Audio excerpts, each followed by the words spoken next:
I'll tell you one quick story. When I went home during the pause in the cruise industry during the pandemic, I got a job working at Tim Hortons. And it was as bad as it gets. I mean, it was awful. And it was not only awful, but it was in an awful...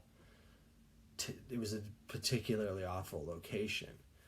And, I mean, I was with people who, you know, half of them had never even had a job before. And they're anyway, but I used that for my benefit, and I practiced growing myself in a different way, something totally unrelated to music.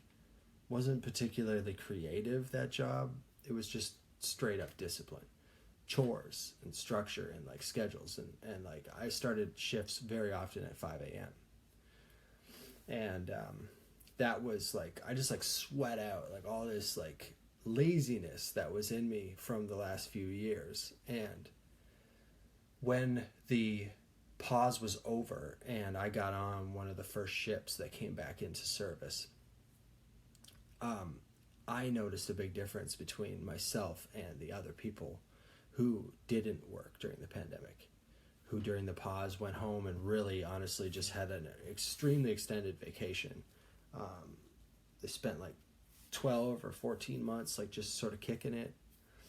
And I was working hard. And then when we came back, my goodness, like my work ethic was sharper.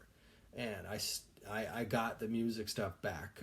It was scary, but I did get it back. And it was just like, I was just better for it. So I'm telling you, like, it doesn't matter how meaningless your job is. It doesn't matter how much it sucks. Use it for your benefit, and it will help you at your shows.